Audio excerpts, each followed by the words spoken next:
Hello friends, ഇന്നത്തെ എപ്പിസോഡിൽ അവന്തിക അഹങ്കാരത്തോടു കൂടി സംസാരിച്ചു നിൽക്കുമ്പോൾ അർച്ചന പറഞ്ഞു, ഏട്ടത്തി, ഞങ്ങൾ ഉടനെ തന്നെ നെല്ലിശ്ശേരിയിലേക്ക് മടങ്ങിയെത്തും, ഞാനും സച്ചിയേട്ടനും. കാരണം എന്തെന്ന് വെച്ചാൽ വിവാഹം മുടങ്ങിയെടുത്ത് പിന്നെ ഞങ്ങൾ ഇവിടെ നിൽക്കേണ്ട കാര്യം എന്താണ്, വിവാഹ നിശ്ചയം മുടങ്ങിപ്പോയില്ലേ എന്ന് പറഞ്ഞു കേട്ട് ഉടനെ അവന്തിക ചോദിച്ചു, എന്ത്, എങ്ങനെ വിവാഹ നിശ്ചയം മുടങ്ങി, എന്താ സംഭവിച്ചത് എന്ന് ചോദിച്ചിരുന്നു. അർച്ചന പറഞ്ഞു, അതെ, വിവാഹ നിശ്ചയത്തിന് പെണ്ണ് മാത്രം പോരല്ലോ ഏട്ടത്തി, അതിന് പയ്യൻ കൂടി വരണ്ടേ, ചെറുക്കനില്ലാതെ പിന്നെ എങ്ങനെ നിശ്ചയം നടത്താനാകും എന്ന് അർച്ചന അവന്തികയോട് പറഞ്ഞു.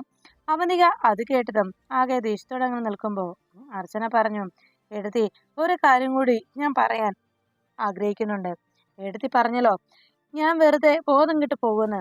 സത്യത്തിൽ ബോധം കെട്ടു പോകുന്ന അവസ്ഥ ഏടത്തിയുടേതാണ്. ഏടത്തി ഒന്നുകൊണ്ടും വിഷമിക്കേണ്ട കാര്യമില്ല. അല്പസമയത്തിനുള്ളിൽ ആ സന്ദീപിന്റെയും അനഘയുടെയും വിവാഹം നടക്കുന്നല്ലേ ഏടത്തി പറഞ്ഞത്.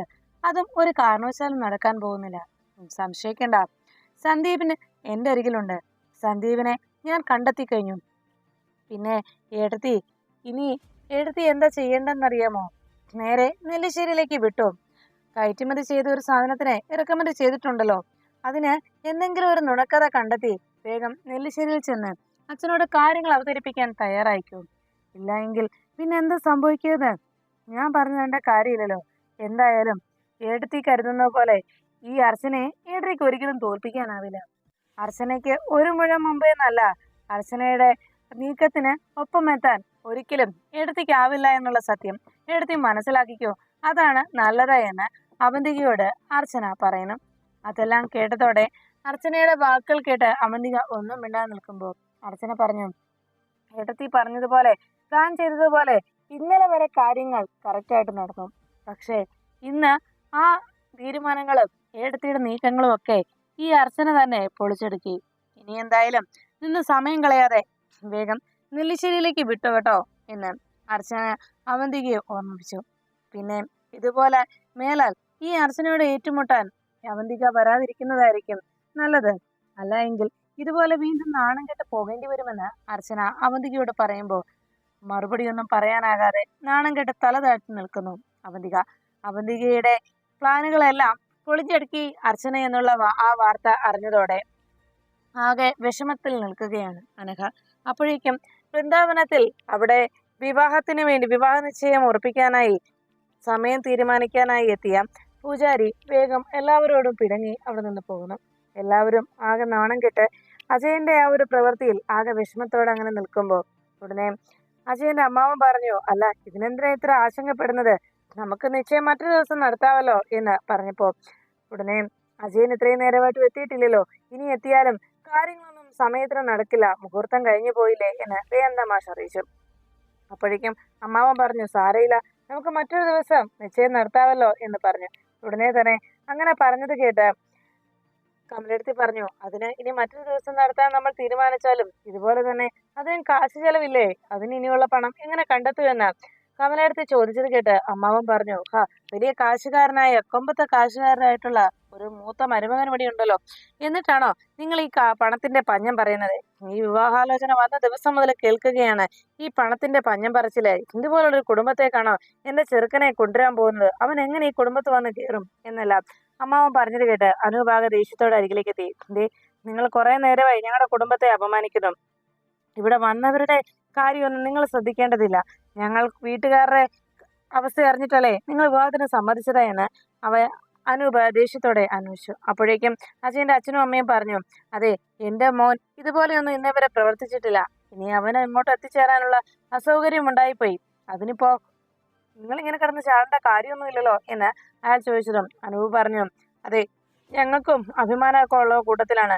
നിങ്ങൾ വന്ന് കയറിയപ്പോ മുതൽ ഇതുപോലെ ഓരോ മോശമായ വാക്കുകളും ഞങ്ങളുടെ കുടുംബത്തെക്കുറിച്ച് പറയുന്നത് കേട്ട് സഹിച്ചു നിന്നവനാണ് ഞാൻ. ഇനി അത് സഹിക്കില്ല എന്ന് അനൂപ് അറിയിച്ചു.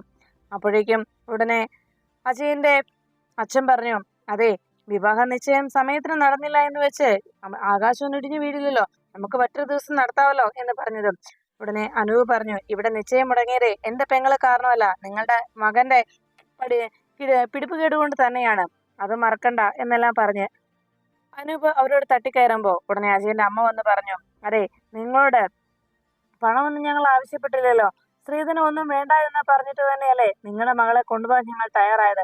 അത്രയെങ്കിലും ഔദാര്യം ഞങ്ങൾ നിങ്ങളോട് കാണിക്കുന്നില്ലേ എന്ന് ചോദിച്ചതും ഉടനെ ഇതെല്ലാം കേട്ട് സഹിച്ചു നിന്ന മീര വേഗം മുന്നിലേക്ക് വന്നു. അതെ, നിങ്ങളുടെ മകന് എന്ത് യോഗ്യത ഉണ്ടായിട്ടാണ് ഞങ്ങളുടെ കൊച്ചിനെ കൊണ്ടുപോകണമെന്ന് പറയുന്നത്? ദേ, നിങ്ങൾ വലിയ ഔദാര്യം കാണിച്ചെന്നൊന്നും പറയണ്ട.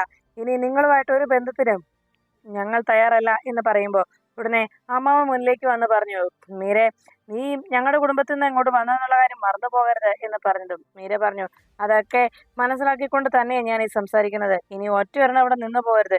ഈ വിവാഹത്തിന് ഞങ്ങൾക്കൊട്ടും താല്പര്യമില്ല. ഈ വിവാഹാലോചന ഞങ്ങൾ ഇവിടെ ഉപേക്ഷിക്കണം. അപ്പോഴേക്കും ഇതെല്ലാം ആതിര റൂമിലിരുന്നുകൊണ്ട് കേൾക്കുകയും ആകെ വിഷമിക്കുകയും ചെയ്തു. ഈ കാഴ്ചയെല്ലാം കണ്ട് സച്ചി സത്യത്തിൽ ചിരിച്ചുകൊണ്ട് നിൽക്കുന്നു. അപ്പോഴാണ് ചിരി അടക്കി പിടിച്ച് സച്ചി അങ്ങനെ നിൽക്കുമ്പോൾ അവിടെ അമ്മാവൻ പറഞ്ഞു, പിന്നെ നിങ്ങളുടെ മകളെ കണ്ടാൽ തന്നെ ഭൂലോക രമ്പയല്ലേ അവള്. കണ്ടേച്ചാ മതി അവളെ ഒന്നും വാങ്ങിക്കാതെ കെട്ടിക്കൊണ്ട് പോകാനായിട്ട്. എന്നിട്ടും എൻ്റെ മകൻ അങ്ങനെയൊക്കെ തയ്യാറായതിന് നിങ്ങളുടെ വലിയ കാര്യം എന്ന് പറഞ്ഞ് അമ്മാവൻ വീണ്ടും വൃന്ദാവനത്തിലുള്ളവരെ മോശക്കാരെന്നുള്ള രീതിയിൽ സംസാരിക്കുമ്പോൾ ഉടനെ ദയാനന്ദ മാഷ് പറഞ്ഞു, അതെ, നിർത്ത്. എല്ലാവരും എന്തിനാ ഇങ്ങനെ കിടന്ന് ബഹളം ഉണ്ടാക്കുന്നത്? ഇന്ന് ഇതുപോലൊരു ചടങ്ങിനല്ലോ, നല്ലൊരു മംഗളകർമ്മം നടത്താനല്ലേ നമ്മളെല്ലാം ഇവിടെ ഒത്തുചേർന്നത്. എന്നിട്ട് ഇതുപോലെ കിടന്ന് ബഹളം വെക്കേണ്ട കാര്യമുണ്ടോ എന്ന് ചോദിച്ചപ്പോൾ ഉടനെ കമലയെടുത്ത് ദയാനന്ദ മാഷ് അരികിലേക്ക് എത്തിയിട്ട് പറഞ്ഞു, അതെ, വേണ്ട, ഇനി വിവാഹം വേണ്ട മാഷെ. നമ്മൾ എങ്ങനെയെങ്കിലും നമ്മുടെ മോളെ വിവാഹം കഴിപ്പിച്ച് ഇവർക്കൊപ്പം അയച്ചാലും അവൾക്ക് അവിടെ സമാധാനം കിട്ടുമെന്ന് എന്താ ഉറപ്പുള്ളത്? അതുകൊണ്ട് ഇങ്ങനെ ഒരു കുടുംബക്കാരുമായിട്ട് നമുക്കൊരു വിവാഹവും വേണ്ട എന്ന് കമലയെടുത്തി അറിയിച്ചു. അപ്പോഴേക്കും ഉടനെ അമ്മാവൻ വന്ന് പറഞ്ഞു, കേട്ടില്ലേ, ഇതുപോലെയാണ് ഇവരുടെ കയ്യിലിരിപ്പ്. നമുക്ക് വേറെന്തെങ്കിലും നോക്കാം. ഇവരുടെ മകളെ കെട്ടിപ്പൂട്ടി വല്ല കായലോ പൊട്ടക്കണത്തിലോ എവിടെ വേണമെങ്കിലും താഴ്ത്തട്ടെ എന്ന് പറഞ്ഞത് ഉടനെ അനൂപ് പറഞ്ഞു, താനേ കൂടുതലൊന്നും പറയണ്ട. ഞങ്ങളുടെ കൊച്ച് ഈ വീട്ടിൽ നിന്നോട്ടെ. അവളെ ഞങ്ങൾ നോക്കിക്കോളാം. എൻ്റെ മരണം വരെ ഞാൻ എൻ്റെ പെങ്ങളെ നോക്കും. അതിന് എനിക്ക് യാതൊരു പ്രശ്നവുമില്ല. പിന്നെ നിങ്ങൾക്ക് നിങ്ങളുടെ മകനെ ഏത് ഭൂലോക രമ്പെ കൊണ്ട് വേണമെങ്കിലും വിവാഹം കഴിപ്പിച്ചു. പക്ഷേ ഞങ്ങളുടെ മോളെ ഇനി നിങ്ങൾക്ക് തരുന്നില്ല. മര്യാദയ്ക്ക് ഇവിടെ നിന്ന് പോയിക്കോ, അതാ നിങ്ങൾക്ക് നല്ലത് എന്ന് പറയുമ്പോൾ സച്ചി മുന്നിലേക്ക് കയറി വന്ന് പറഞ്ഞു, അതെ, ഒരു കാര്യം പറഞ്ഞേക്കാം. ഇത്രയും നേരം നിങ്ങൾ പറഞ്ഞേക്കാൻ ഞങ്ങൾ ശ്രമിച്ചു. ഇനി ഒരക്ഷരം നിങ്ങൾ സംസാരിച്ചാലുണ്ടല്ലോ, മര്യാദയ്ക്ക് ഇവിടെ നിന്ന് പോയിക്കോ, അല്ലെങ്കിൽ ഈ 2 കാലോടെ നിങ്ങളിവിടെ ഇറങ്ങില്ല എന്ന് പറഞ്ഞ് സച്ചിയും ദേഷ്യപ്പെട്ടു. ഉടനെ അനൂപും മീരയും കൂടി മുന്നിലേക്ക് വന്ന് പറഞ്ഞു, അതെ, ഈ നിമിഷം നിങ്ങളോട് നിറയിക്കോ. ഇനി മേല അവനോട് പറഞ്ഞേക്ക് ഈ വീടിന്റെ പടി പോലും ചവിട്ടി പോയേക്കരുതെന്ന്. അത് കേട്ട ഉടനെ തന്നെ അനൂപിനോട് ദേഷ്യത്തോടെ അമ്മാവൻ പറഞ്ഞു, അതെ, നീയൊക്കെ ആരെയാ ഈ തല്ലി വിടുന്നതെന്നും ആരെയാണ് നോവിച്ചു വിടുന്നതെന്നും ഒക്കെ നീ മനസ്സിലോർത്തോ. നിന്നെയൊന്നും ഞങ്ങൾ വെറുതെ വിടില്ല. അങ്ങനെ പറഞ്ഞുകൊണ്ട് അവർ വെല്ലുവിളിച്ച് വേഗം വണ്ടിയിലേക്ക് കയറി. അവര് വേഗം ഇറങ്ങിപ്പോടോ എന്ന് അനൂപ് ദേഷ്യത്തോടെ അവരോട് പറയുമ്പോൾ കാറിൽ കയറി അച്ഛൻ്റെ അച്ഛനും അമ്മയും അമ്മാവനും അവിടെ നിന്ന് പുറപ്പെട്ടു. അപ്പോഴേക്കും അർച്ചന മറ്റൊരു ഓട്ടോയിൽ അവിടേക്ക് വന്നിറങ്ങി. ഓട്ടോയിൽ വന്നിറങ്ങിയ അർച്ചന എന്താ സംഭവിച്ചെന്നറിയാതെ ആശങ്കയോടെ അവിടേക്ക് വന്നതും ഓട്ടോക്കാരന് പണം കൊടുത്തിട്ട് അർച്ചന വേഗം അവിടെ നിന്ന് പോരുന്നു. അർച്ചന വന്ന് സച്ചിയോട് മറ്റെല്ലാവരോടും ചോദിച്ചു, എന്ത് പറ്റി, എന്താ അനൂപേട്ട എന്ന് ചോദിച്ചതും കമലയുടെ അരികിലേക്ക് വന്ന് പറഞ്ഞു, മോളെ, ആ നിശ്ചയം നടന്നില്ല. ഈ വിവാഹം നമുക്ക് വേണ്ട. അവര് നമുക്ക് ചേരുന്ന ആളുകളല്ല മോനെ. ആ അജയൻ, കല്യാണ പയ്യൻ, ഇത്രയും നേരമായിട്ട് വിവാഹ നിശ്ചയത്തിനുള്ള മുഹൂർത്തം കഴിഞ്ഞിട്ടും ഇവിടെ എത്തിയിട്ടില്ല. അതുകൊണ്ട് ഈ ബന്ധം വേണ്ടെന്ന് ഞങ്ങളങ്ങ് തീരുമാനിച്ചു. എല്ലാവരും 2 കൂട്ടുകാരും പരസ്പരം പലതും പറഞ്ഞ് തെറ്റിപ്പിരിഞ്ഞു എന്ന് പറഞ്ഞതും സച്ചിയും അർച്ചനയും പരസ്പരം നോക്കി ഒരു സന്തോഷ പ്രകടനം നടത്തി. അപ്പോഴേക്കും അവിടേക്ക് റൂമിൽ ഇത്രയും നേരം അടച്ചിരുന്ന ആതിര ഇറങ്ങി വന്നു. ആതിരയും അവിടെയും കൂടി പുറത്തേക്ക് വന്നതോടെ ആതിര പെട്ടെന്ന് മുന്നിലേക്ക് വന്നിട്ട് പറഞ്ഞു, അനുപേട്ട, നിങ്ങളോട് എല്ലാവരോടും ഞാൻ എത്ര തവണ പറഞ്ഞതാ, ഈ വിവാഹാലോചന വന്നപ്പോൾ മുതൽ ഞാൻ പറയുന്നതല്ലേ എനിക്ക് ഈ വിവാഹം വേണ്ട എന്ന്. പക്ഷെ ആരും അത് ചെവിക്കൊണ്ടില്ല. എന്നെ ഇങ്ങനെ വിവാഹം കഴിച്ചയക്കാൻ ഇത്ര ധൃതി പിടിക്കുന്നത് എന്തിനാ? ഞാനിങ്ങനെ പുര നിറഞ്ഞു നിൽക്കൊന്നും അല്ലല്ലോ എന്ന് പറഞ്ഞ് ആതിര ദേഷ്യപ്പെട്ടതും ഉടനെ അനൂപ് പറഞ്ഞു, മോളെ, ഈ ബന്ധം വേണ്ട, നിനക്ക് മറ്റൊരു നല്ല ബന്ധം ഏട്ടൻ കൊണ്ടുവരും എന്ന് പറഞ്ഞതും ആതിര പറഞ്ഞു, ഏട്ടാ വേണ്ട, ഈ വിവാഹ നിശ്ചയം നടത്താൻ ഏട്ടന്റെ കയ്യില് എന്റെ വിവാഹം നടത്താൻ എത്രയാ പണം ഉള്ളത്? അച്ഛൻ്റെ അമ്മയുടെയും കയ്യിലുണ്ടോ എന്റെ വിവാഹം നടത്തി പറഞ്ഞയക്കാനുള്ള പണം എന്ന് ആതിര എല്ലാവരോടുമായി ചോദിച്ചു. എനിക്ക് ഒരു കാര്യം നിങ്ങളോട് പറയാനുള്ളൂ. നിങ്ങൾക്ക് എല്ലാവർക്കും എന്നോട് സ്നേഹം ഉണ്ടെങ്കിൽ ദയവ് ചെയ്ത് എന്റെ വിവാഹം അല്ല ഇപ്പൊ എനിക്ക് നടത്തി തരേണ്ടത്. എന്നെ ഇനി ബാക്കി പഠിപ്പിക്കുക ചെയ്യേണ്ടത്. എനിക്ക് പഠിക്കണം. ബാക്കി കൂടി എന്നെ പഠിപ്പിക്കാൻ എന്നെ പറഞ്ഞയക്കണം. എങ്ങനെയെങ്കിലും പഠിച്ച് നല്ലൊരു ജോലി ഞാൻ സമ്പാദിച്ചോളാം. അതിനുശേഷം വിവാഹവും മറ്റും നടത്തിയാൽ പോരെ? ആദ്യം ഞാൻ എൻ്റെ സ്വന്തം കാലിൽ നിന്ന് നിൽക്കട്ടെ. അതിനുശേഷം മതി വിവാഹവും മറ്റുമൊക്കെ.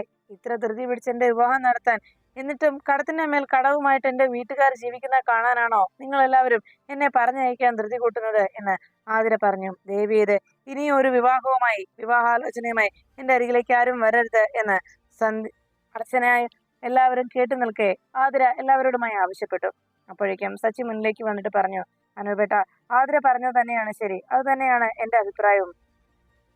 അനൂപേട്ടൻ വിഷമിക്കേണ്ട, ആതിര അവൾക്ക് എത്ര വേണമെങ്കിലും അവൾ പഠിച്ചോട്ടെ. എന്റെ അനുജത്തിയെ അനൂപേട്ടന്റെ സ്ഥാനത്ത് നിന്ന് ഞാൻ അവൾക്ക് ആവശ്യമുള്ളത്രയും പഠിപ്പിച്ചോളാം.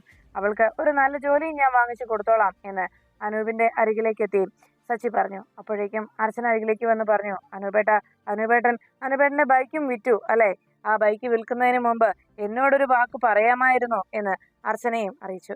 അർച്ചനയുടെയും സച്ചിയുടെയും വാക്കുകളെല്ലാം കേട്ട് ആകെ തകർന്ന മനസ്സുമായി അനൂപ് അങ്ങനെ നിന്നു.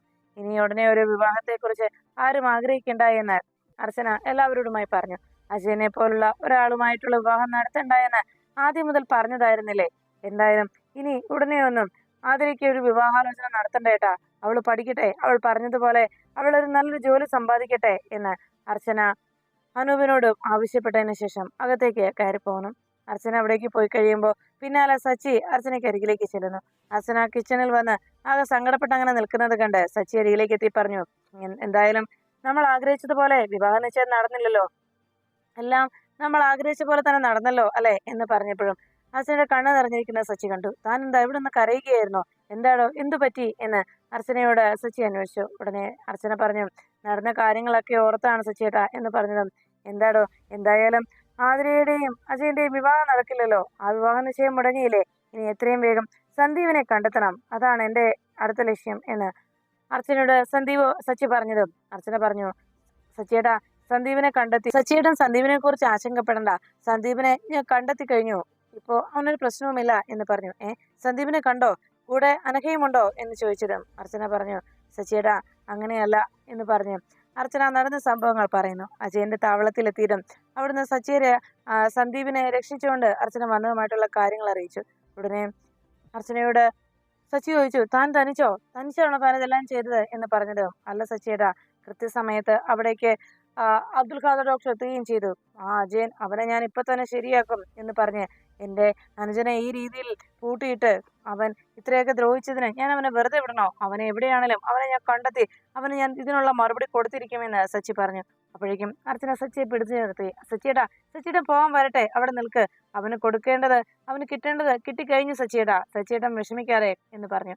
എന്നെ സഹായിക്കാൻ കൃത്യസമയത്ത് അവിടെ അബ്ദുൽ ഖാദർ ഡോക്ടർ എത്തി അജയന് വേണ്ട വിധത്തിൽ സമ്മാനങ്ങൾ കൊടുക്കുകയും സന്ദീപിനെ രക്ഷിക്കുകയും ചെയ്തു എന്ന് സച്ചിയോട് അറിയിച്ചു. സച്ചി അതെല്ലാം കേട്ടതും, അന്ന് സച്ചിയേട്ടന്റെ നിഗമനം ശരിയായിരുന്നു, അജയന്റെ ചടങ്ങിലായിരുന്നു സച്ചി ഉണ്ടായിരുന്നത് എന്ന് അർച്ചന പറഞ്ഞു. സത്യത്തിൽ ഞാൻ അതൊന്നും ചിന്തിച്ചല്ല, സന്ദീപ് അവിടെ ഉണ്ടോ എന്ന് കരുതിയല്ല ഞാൻ പോയത്. അവിടെ സന്ധ്യ ഡോക്ടറുടെയും അബ്ദുൽ ഖാദർ ഡോക്ടറുടെയും സഹായമുണ്ടായിരുന്നു. ഞങ്ങൾ തീരുമാനിച്ചത് അജയനെ എങ്ങനെയെങ്കിലും ഇന്നൊരു ദിവസത്തേക്ക് മാറ്റി നിർത്താൻ, അജയനെ എവിടെയെങ്കിലും തട്ടിക്കൊണ്ടുപോയി തടവിലാക്കാമെന്നാണ് കരുതിയിരുന്നത്. അങ്ങനെ അജയനെ പിന്തുടർന്ന് ചെന്നപ്പോഴാണ് കൃത്യമായി സന്ദീപിനെ തടവിലാക്കിയിരിക്കുന്ന ആ ഗോഡൌണിൽ എത്തിച്ചേരാൻ കഴിഞ്ഞത്. അവിടെ സന്ധ്യ ഡോക്ടറുടെയും അബ്ദുൽ ഖാദർ ഡോക്ടറുടെയും സഹായം ഉണ്ടായിരുന്നത് കൊണ്ട് വേറെ ആപത്തുകളൊന്നും ഉണ്ടായില്ല. ഇപ്പോ സന്ദീപിനെ ഞാനൊരു ഹോസ്പിറ്റലിൽ ആക്കിയിരിക്കുകയാണ്, നമുക്ക് വേഗം പോകണം, അവനെ അവിടുന്ന് കൂട്ടണം.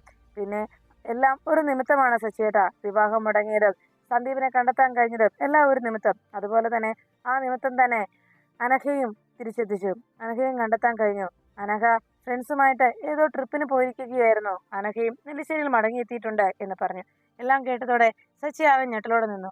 അപ്പോഴാണ് നെല്ലിശ്ശേരിയിലെത്തിയ അനഘയെയും അവന്തികയും കാര്യങ്ങളെല്ലാം അറിഞ്ഞതിന് ശേഷം ദേഷ്യത്തോടെ സേതുമാധവൻ അവരുടെ ആ പെരുമാറ്റത്തിലും ഇത്രയും ദിവസം കുടുംബത്തുള്ള എല്ലാവരെയും തീറ്റിച്ചതിനുള്ള ദേഷ്യവും സേതുമാധവൻ അറിയിച്ചു. അവന്തികയോട് ചോദിച്ചു, അല്ല, നീ ഇങ്ങനൊരു ട്രിപ്പിന് പോയപ്പോ എന്തുകൊണ്ടാണ് നീ ഇക്കാര്യം പറയാതിരുന്നത്?